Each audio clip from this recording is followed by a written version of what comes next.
Good morning, good afternoon, good evening, everyone. Uh, it is my great pleasure to have with me the Chief Executive Officer of Prasar Bharati.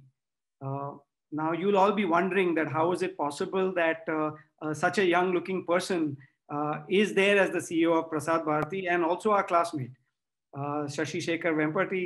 And as many of you would know, Prasar Bharati typically has retired bureaucrats heading it.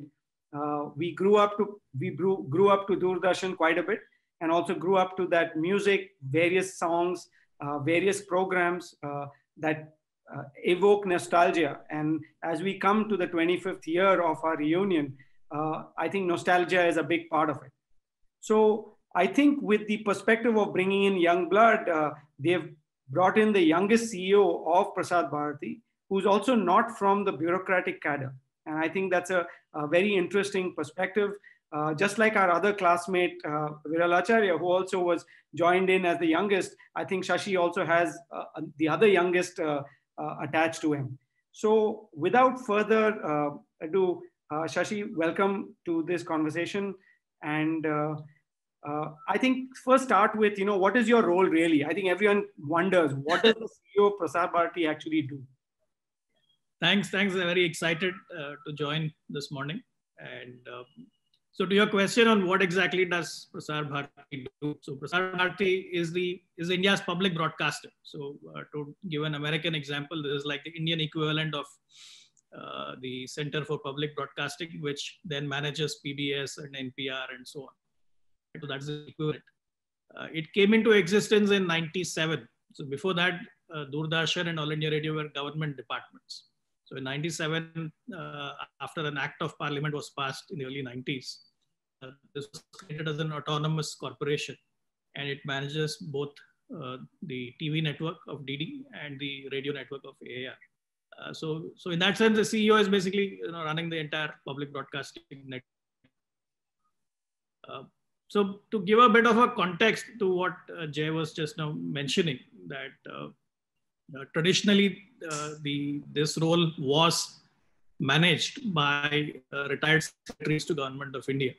And so that has been the history of Prasar Bharati. And so in 2017, there was a break from tradition. And for the first time, they had a non-bureaucrat CEO from the industry join in. So that was a change. And in a sense, the thought process behind that was some very long overdue reforms and transformation that the public broadcaster needed. And that's what we've been focused on for the last 3 years. Fantastic. Yeah, I think that's a great thing. So Shashi, I think everyone would want to know, how did you get into this? I mean, IIT chemical engineering has nothing to do with broadcasting. So can you give a bit of a brief journey? I know we overlapped quite a bit, quite surprisingly, in multiple places, not just in Bangalore, but also in Dallas. And so, we've overlapped, but I'm sure everybody else, and I know the journey, but it would be good for everyone else to know what this journey has been. I'm sure everyone is scratching their heads right now, कि ये chemical engineer, Prasar Bharati का CEO कैसे बन गया? So go ahead. Just to add on a lighter note, I believe Xi Jinping is also a chemical engineer. So we don't, I hope no one holds that against us. That's all. So it's an interesting story because when we passed out of IIT in 95, I came here to Delhi to work at EIL, Engineers India. And even Sanjay, who the other day joined me for a very brief reunion, even he was at EIL. So those days, EIL used to have 3 offices in Delhi, one in Gurgaon, where I was based, the R&D center. There was a main headquarters on. Then they had another office where all the chemical engineers would work, and that was called PTI building, right opposite to Parliament. Now, the interesting thing is, in 2016, when I joined the Prasar Bharati board as a part-time member, the Prasar Bharati office was still in PTI building. So 20 years later, I go back to the same building in a completely different context and role. So to the question of how did all this happen? So as you mentioned, we were at Infosys together. I was at Infosys for almost 16 years.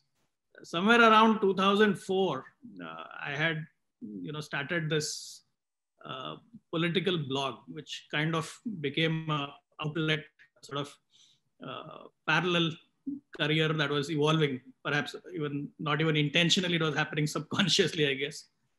So that political blog, over the years, quite a bit of traction in the Indian political circles. And then in 2011-12, when it was becoming apparent that then Chief Minister of Gujarat, Mr. Modi, would lead the campaign.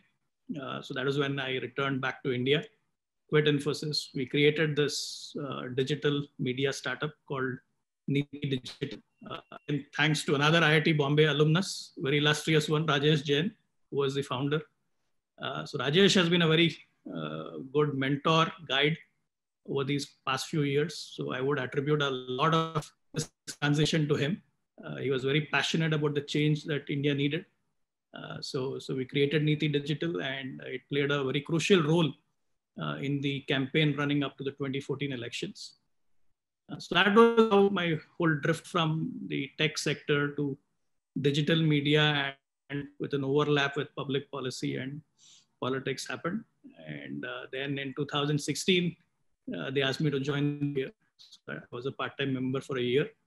And 2017, I joined as a CEO. That's fantastic. I think it's a great transition. I think going from what you were doing in IT to the real application media.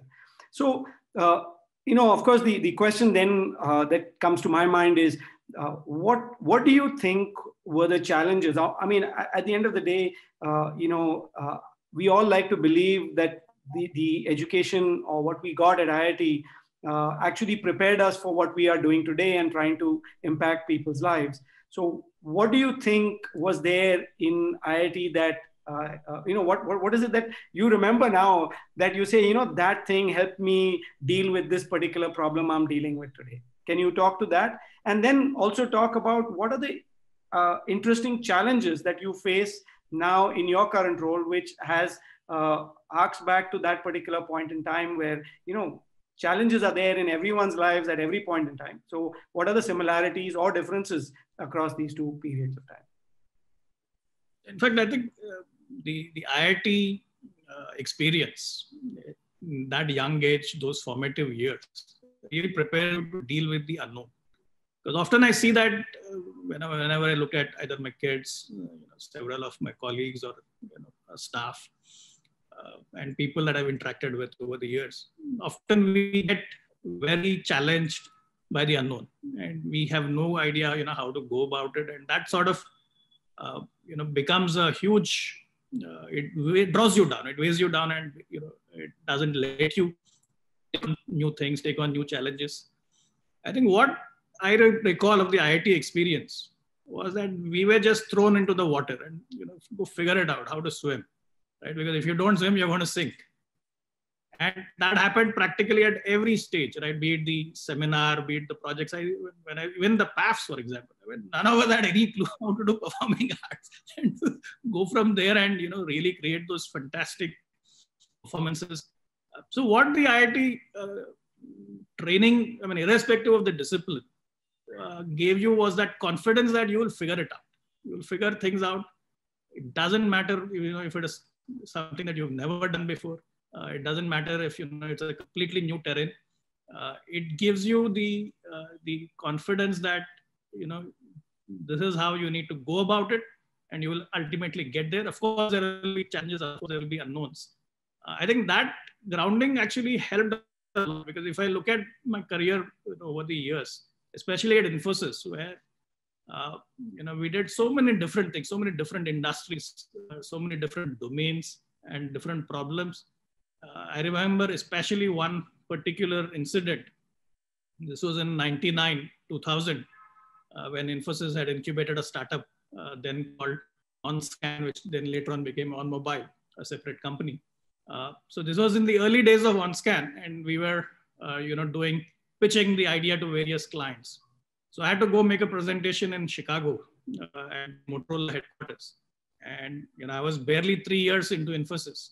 And this room was full of, executive vice presidents, all reporting to, then CEO of Motorola, I think, Chris Galvin. And they just grilled me for an hour and a half. And I recall that this was no different from the BTP 5 hour this seminar. So that's the kind of winning that the IIT experience gave us. And I think that is what stood with me all through, and which is what prepared me to, make these shifts in career, which were completely different from what we started. So I guess we shouldn't be complaining that we were grilled so badly. Now looking back, that it actually helped prepare us in terms of what we are doing. Absolutely. Because if you recall our exam schedules, for example, where there was hardly any gap. I mean, today I see the kids getting 4 days of preparatory holidays, 5 days back to back, 2 tests. Yeah. And so the IIT rigor, I think, made a huge difference. Yeah. No. So I guess now that we are coming to the 25th year of our graduation, what is it that you miss most about that time? Of course, it's reminiscing, but what do you miss most about that time? I think the hostel life. The hostel life is something that just will not come back. And now to know that the hostel is also gone is what is really hurting. Because I believe demolished the hostel 7 structure and they're building something new. The room that I was in was the last wing which faced the lake. So it perhaps had the best view of the entire Powai Lake. One view that has always stuck to my mind and memory, and I always recall, is these planes would land at night at Sahar. They would make a turn on the lake, and the light would bounce off the lake waters, and it was such a beautiful sight. And you would see it over and over every night. Just sitting there chatting, the wing CAC sessions and so on, and of course the other sessions which are typical of hostel life.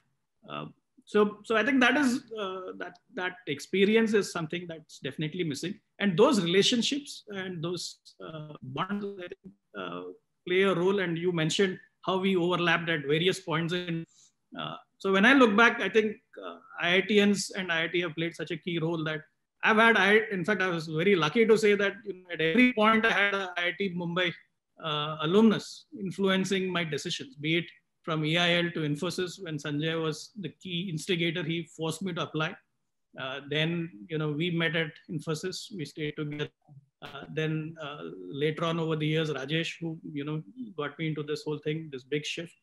So when I look back, so many IIT Bombay alumnus have, alumni have played such a key role and such a strong influence in things that happened. So, okay, final words. What do you look forward to in the reunion?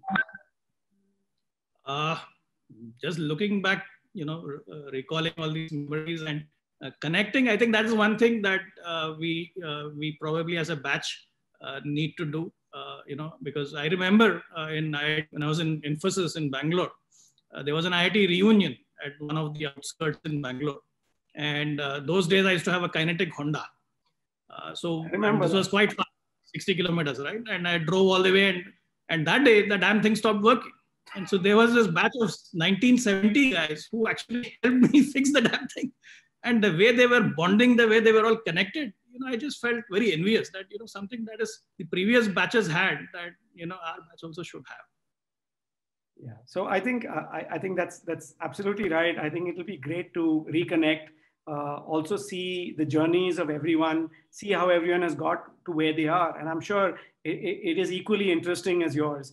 And I think it should be a great union. So I hope after listening to this, more people feel that they need to come back and need to reconnect and maybe find new avenues. I think that is the key aspect. So yeah.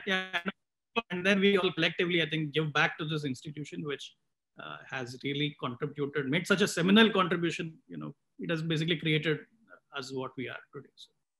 Great. So thanks Shashi. Thanks for your time. I know there's a lot of work we can see happening behind you on the screen, and I'm sure you have to go around with the proverbial danda to get work done. So all the best, and thanks so much.